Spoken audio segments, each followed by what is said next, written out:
Good morning সকলকে। নতুন একটা ব্লগে তোমাদের সঙ্গে আবার দেখা হলো।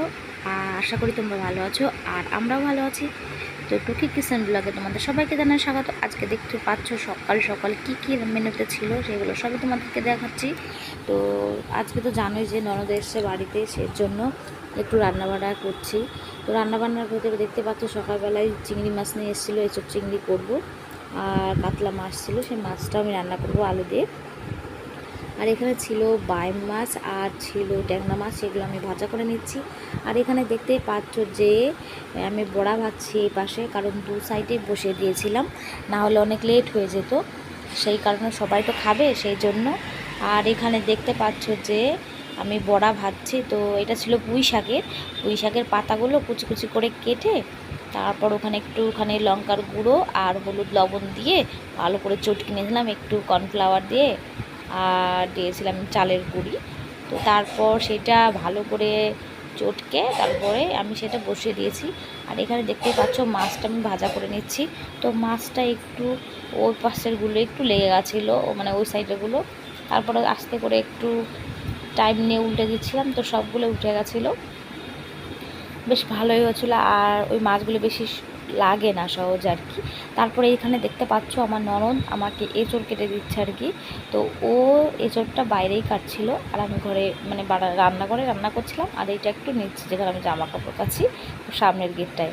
তারপর ও বলছিল, বৌদি আঠাগুলো যদি ধুয়ে দিই তাহলে অতটা আটা থাকে না, কেটে জলে ধুয়ে দিতে হবে। হ্যাঁ ঠিক আছে দাও, ও ধুয়ে দিচ্ছিলো।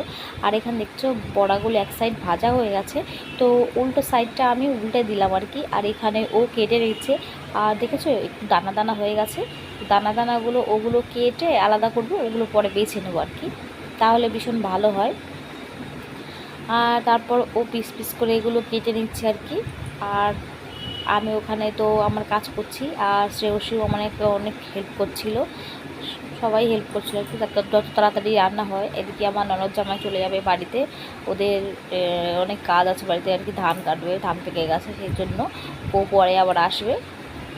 ওদিকে কাজ সেরে তারপর আর এখানে দেখতে পাচ্ছ পুঁটি মাছগুলো আমি ভাজা করে নিচ্ছি, এগুলো ভাজা খাওয়ার জন্য আর কি। তারপর বড়াগুলো প্রায় হয়ে এসছে, আর এই দেখতে পাচ্ছ কত বড় বড় দানা হয়ে গেছে, এই দানাগুলো বাছতে হবে। আর এই ছোটো ছোটো যেগুলো থাকে সবগুলো ছাড়িয়ে দিচ্ছে ওরা, ছাড়িয়ে তারপর এগুলো দিলে হেবে ভালো লাগে আর কি খেতে। তো সব দানাগুলো ছোট ছোট যে আঁশ মতন আছে, মানে যেগুলো থাকে ছোট ছোট, সেইগুলো সব ফেলে দিচ্ছে আর কি কাঁঠালের বীজের থেকে আর কি। তারপর ওইটা ছাড়িয়ে ছাড়িয়ে ভেতরেও একটা ছোট্ট মানে কি থাকে, মানে দানার গায়ে যেটা, ওইটাও ফেলে দিচ্ছে আর কি। তারপর ওদিকে রেডি করে দিয়েছে ওরা, আর আমি এদিকে বসিয়ে দিলাম, কারণ এইটাই বাচ্ছিল, সব কিছু রান্না প্রায় হয়ে গেছে। আর এখন আমি মশলাটা কষিয়ে নেব। তো ফোড়নে দিয়েছি তেজপাতা আর জিরে। তো তারপর ভালো করে নেড়ে চেড়ে নেওয়ার পরে মশলাগুলো দিয়ে দিয়েছিলাম, পেঁয়াজ রসুন আদা যেগুলো বেটে রেখেছি সেগুলো দিয়ে দিলাম। আর লবণ পরিমাণ মতন, লবণ হলুদ সব কিছু দিয়ে দেবো আর কি। লঙ্কার গুঁড়ো দেবো হালকা করে, আর দেবো ধনিয়ার গুঁড়ো, জিরের গুঁড়ো, সবগুলো দিয়ে ভালো করে কষিয়ে নেব। কষিয়ে নেওয়ার পরে আমি দিয়ে দিলাম লঙ্কার গুঁড়ো হালকা করে, তো নাহলে কালারটা বেশি ভালো আসবে না। যেহেতু গুঁড়ো মশলা দিয়েছি ওই জন্য সামান্য একটু জল দিয়ে ভালো করে কষিয়ে নেব আবার, তাও না হলে লেগে যাবে না, পুড়ে যায় না আর কি, বেশ ভালো কষানো হয়। তারপর হয়ে এসছে প্রায়, এখন আমি এর ভেতরে দিয়ে দেব সেদ্ধ করে রেখেছিলাম প্রেশার কুকারে, সিটি দিয়ে নিয়েছিলাম, তো সেই দেখেই হয়ে গেছে সুন্দর একদম গলে। তো সেটা এখন দিয়ে ভালো করে মিক্সড করে নিচ্ছি। তো ভীষণ ভালো হয়েছিল খেতে, নেচরটা ভীষণ ভালো হয়েছিল।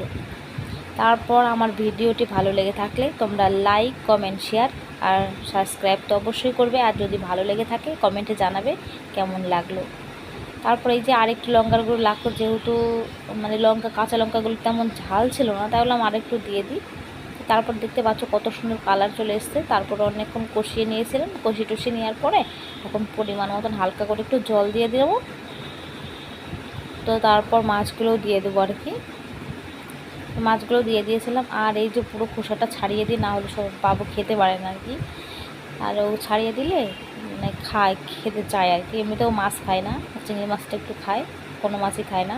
তারপরে দেখো হয়ে গেছে, এখন আমি নামিয়ে নেব। আর তারপর ছিল এই যে মাছের ঝোল, আর এই যে চচ্চড়ি করছিলাম গুঁড়ো মাছগুলো দিয়ে, আর এই যে পুঁটি মাছ ভাজা। তারপর সবাই মিলে রেডি করে খেতে চলে গেছিলাম। তবে এখন ওদের দিয়ে তারপর খাওয়া দাওয়া করে নেব। তারপর এই যে সবাই এখানে খেতে বসে গেছে, তো খাচ্ছিল সবাই। তো আজকের ভিডিওটা এই পর্যন্তই। ভালো থেকো, সুস্থ থেকো, নেক্সট ব্লগে দেখা হচ্ছে।